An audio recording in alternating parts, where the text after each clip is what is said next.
जनाब मियाँ साहब, अच्छा हम ये गुफ्तगू कर रहे थे कि ये जो अब आते हैं हम, एक तो ये PIA हमने बेचने के लिए रखी हुई है। स्टील मिल एक फेस्टिंग वूंड है हमारा, जिसको कभी रशिया वाले कहते हैं हम चला देते हैं। सरकारी जो दानिशवर हैं वो ये कहते हैं ये तो कबाड़ में हम बेचेंगे, और यार कबाड़ ही कर दिया सारा आपने। अब सवाल ये है कि इंडिपेंडेंट स्टेक होल्डर्स कहते हैं, ममरेज़ खान साहब कहते हैं जाके कायमा कमेटी में कि जनाब हमें दे, हम चला देते हैं, 100 बिलियन देते हैं आपको। लास्ट टाइम जब इसकी प्राइवेटाइजेशन की बात हो रही थी तो लक्ष्मी मित्तल जो स्टील मैग्नेट है वो उसको खरीदना चाहता था, मगर हमारी नज़र तो 19,000 एकड़ ज़मीन पे है जो है उसकी हम इंशाल्लाह उस धरती के जो है वो प्लाट बना के बेचेंगे। तो मतलब हो सकता है ना यही काम हो रहा है और तो कोई काम नहीं ना हो रहा मियाँ साहब। तो ये जो है या तो शफाफ तरीके से होती प्राइवेटाइजेशन, मगर वो तो हुई नहीं वतन अजीज़ में। अब ये कुछ 2-4 मोटी गोल बोटियां रह गई हैं, ये किसके नसीबों में है मियाँ साहब? काज साहब देखें, स्टील मिल्स का जो केस है वो बड़ा बदकिस्मत ये मिल है, इसलिए इससे पहले जब इसकी निजकारी हुई थी आपको याद होगा कि 21 अरब 68 करोड़ रुपए में इसको बेच दिया गया था और उस वक्त के चीफ जस्टिस ने इसका नोटिस लिया था और बाद में इसको वापस किया गया।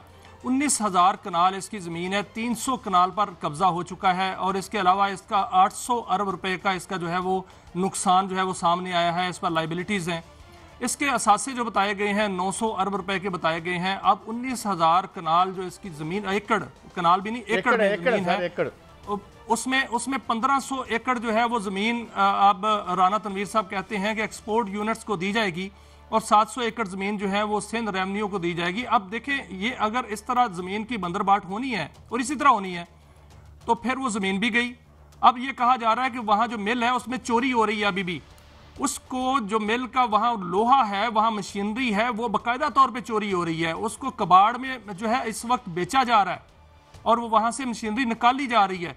यही काम इससे पहले बहुत सी मिलों के साथ हुआ है। जो उस दिन हम बात कर रहे थे काजी साहब पाक चाइना फर्टिलाइजर की, वो भी यकीन करें मैंने खुद देखा है कि वो फर्टिलाइजर कंपनी जो है सोना यूरिया वाली, वो कबाड़ में गई, उसके ट्रकों पर मैंने जाते हुए सारा माल देखा है और वो 3500 कनाल की जमीन जो है वो इस वक्त वीरान पड़ी है और उस पर जो है वो कई लोग जो है वो नजरें जमाए हुए बैठे हैं। इसी तरह PIA है, तो PIA की निजकारी होने वाली है। PIA की निजकारी आपको याद होगा कि मिफ्ता इस्माइल जो है वो कहा करते थे कि 1 रुपए में भी कोई ले ले तो बड़ी बात होगी। अब PIA जो है वो हुकूमत के सामने दो इसके ऑप्शन था मियां साहब, एक बैंक 10 रुपए में भी था, इसमें जरा देखिएगा वो कौन सा था। जी बिल्कुल बिल्कुल, वो उस दिन आप फरमा रहे थे कि एक बैंक की भी कहानी सुनाएंगे, वो आप सुनाएं सर कि वो कौन सा बैंक था और वो किस में बेचा। देखिए ना मियां साहब, हमारा काम ये है कि पहले हम इदारे को नुकसान में धकेलते हैं।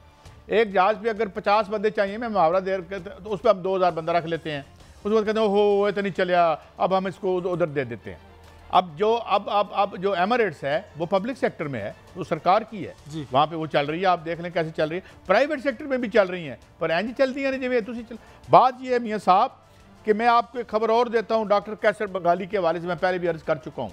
वो थे अकबर अली जैदी साहब बैठे थे वहाँ, सद उमर भी खैर से बैठे थे, पुरानी बात, और ये नेट पे ये वीडियो मौजूद है। उन्होंने बताया कि 100 जो हमने बेची, 100 कंसर्न जो यूनिट्स प्राइवेटाइज किए, उसमें 99 या 90% पर हाउसिंग सोसाइटियां बन गई।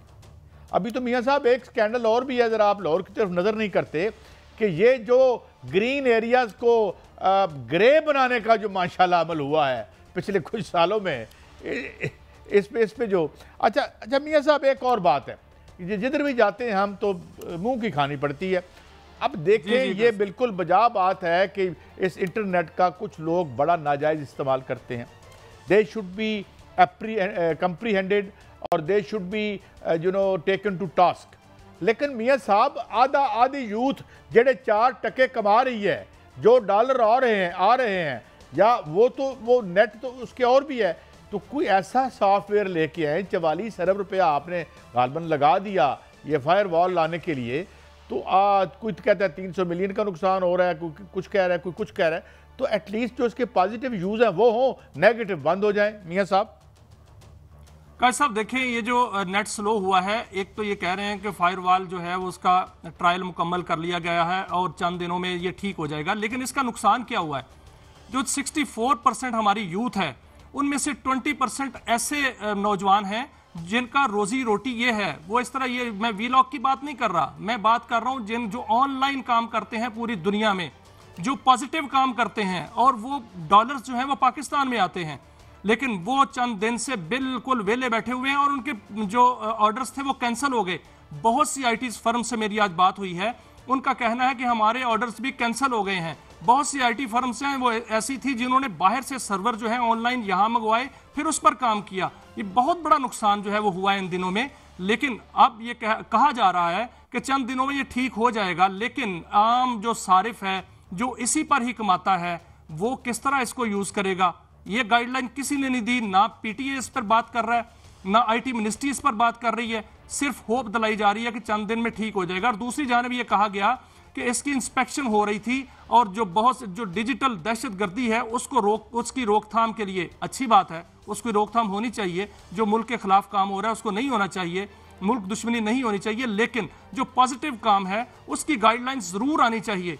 और अब उम्मीद तो दिलाई है कि चंद दिन में ये ठीक हो जाएगा। अगर ये ठीक हो जाए तो बेहतर है, वरना नुकसान बहुत ज्यादा हो गया है और नुकसान रोजाना की बुनियाद पर मिलियंस डॉलर का हो रहा है। होना भी चाहिए। जो लोग इसका नेगेटिव इस्तेमाल कर रहे हैं, कोई क्रैकडाउन की भी बातें हो रही हैं, जो इसको जिसे सरकार डिजिटल दहशतगर्दी कह रही है।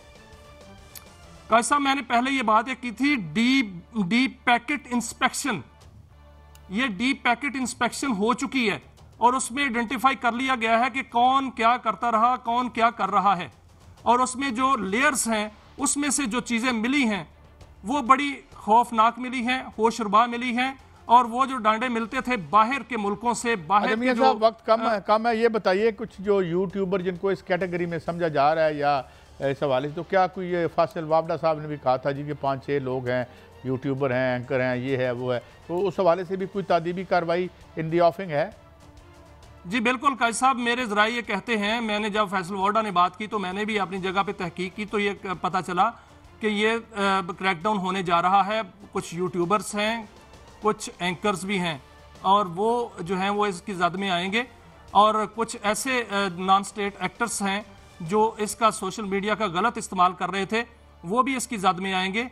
और चंद दिन में ये जो क्रैकडाउन होगा और वो मुकम्मल सबूतों के साथ होगा और मुकम्मल तौर पर वो सामने लाया जाएगा, बाकायदा तौर पर मीडिया को। मियां साहब बिल्कुल इन पे क्रैकडाउन होना चाहिए, मगर फौजाना मारो जोड़े पॉजिटिव काम करते हैं, इसके जरिए डॉलर मुल्क में ला रहे हैं, प्लीज़ हायर सम। उस तारिक साहब को ले, वो क्या नाम था, वो जो हमारे थे, इसके दुनिया के चंद 10 बड़े लोगों में आते हैं IT के, वो उनसे कुछ सॉफ्टवेयर बनवा लें। उनको तो हमेशा भगा देते हैं क्योंकि उन्होंने धमकी दी थी कि मैं जो है ये इलेक्ट्रिक सिस्टम ठीक कर दूंगा, उस पर तो हमारी जान जाती है।